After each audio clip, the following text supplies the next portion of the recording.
Mr. Jones. Mr. Chairman, thank you very much. And Mr. Secretary General Dempsey, thank you for being here today. And Mr. Secretary, if the situation changes and you believe the use of force in Syria becomes necessary, will this administration seek authorization from Congress before taking action?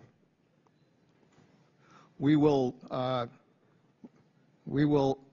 clearly work with Congress if it comes to the issue of the use of force. I think this administration wants to work within the war powers provision to ensure that we work together, not separately.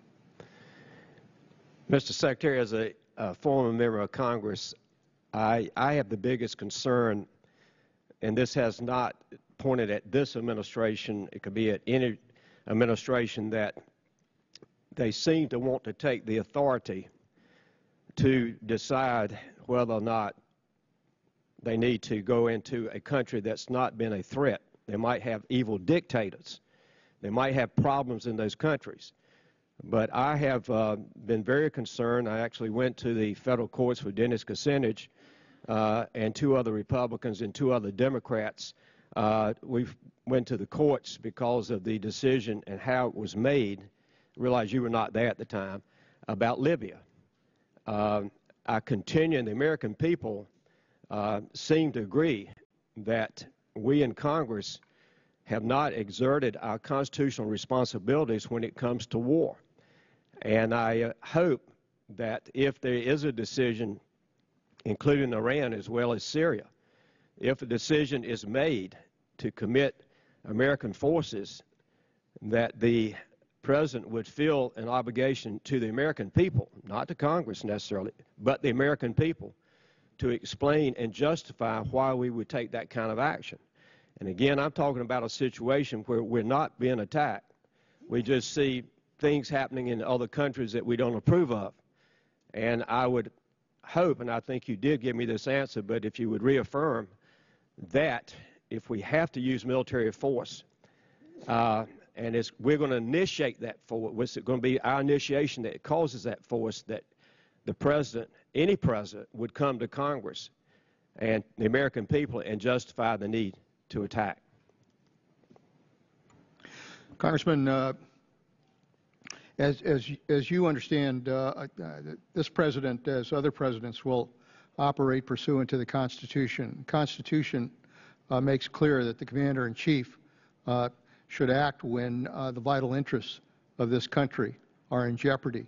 And I believe this President believes that if that, in fact, is the case, he would do that in partnership with the Congress in terms of taking any action. Well, make another statement, then I'll work toward a close, Mr. Chairman. I remember my good friend Randy Forrest from Virginia asked Secretary Gates when we went in, and it seemed like the administration, if they called the leadership of the House and Senate, it must have been one call each House, each Senate. And Mr. Forbes asked Mr. Gates, if the Libyans fired missiles into New York City, would that be an act of war? And I'll have to say, because my friend from Virginia is a very articulate and very intelligent gentleman, that he never got a straight answer. So I hope that you will prevail upon the administration not to take those kind of actions as they did in Libya, whether it was justified or not. I won't get into that debate, but in my opinion, that was really kind of a snub of Congress and the responsibility of Congress based on the Constitution.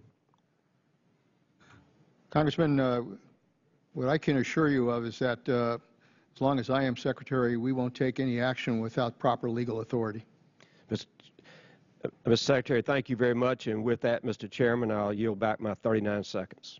Thank you very much. Mr. Forbes. Thank you, Mr. Chairman. Mr. Secretary, thank you for being here. And General Dempsey, we thank you for your service. You're both good men. You've served your country well, and we just are honored that you'd be here and share your thoughts with us today.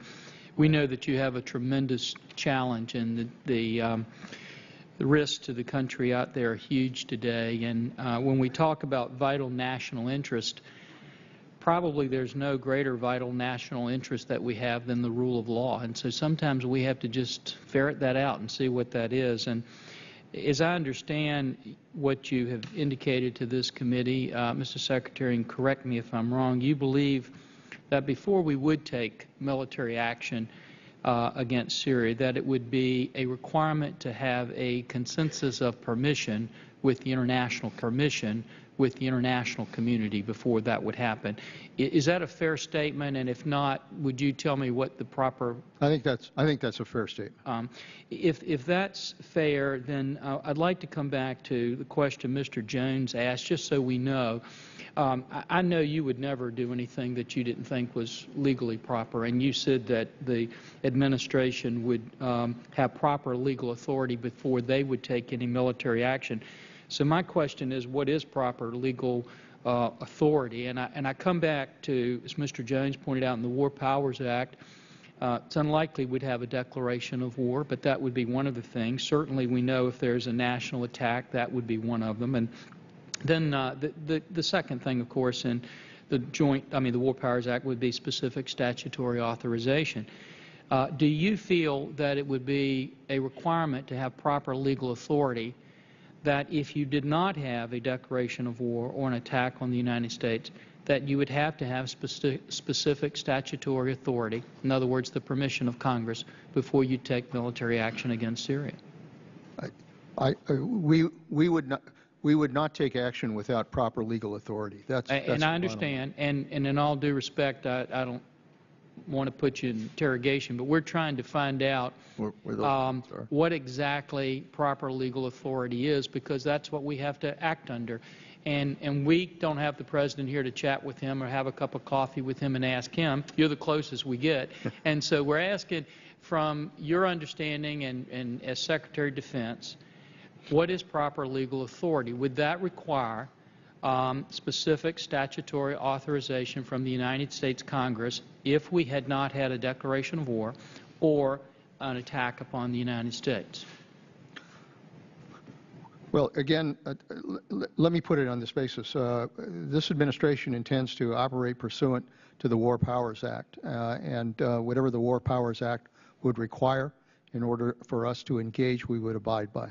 And again, Mr. Secretary, thank you for putting up with me as I just try to stumble through this and understand it. But as I read the War Powers Act, it has those three requirements. Are there any other requirements in there that you're familiar with that I'm leaving out or not reading? No. If that's the case, then again, I just come back to, if there's no declaration of war, no attack upon the United States, and if we're going to comply with the War Powers Act, would that require specific statutory authority by Congress before we took military action on Syria? No, again, under the Constitution, as I indicated, the Commander-in-Chief has the authority to take action that involves the vital interests of this country, but then pursuant to the War Powers Act, we would have to take steps to get congressional approval, and that's the process that we would follow. You'd have to take steps to get that approval, but would the approval be required before you would take military action against Syria?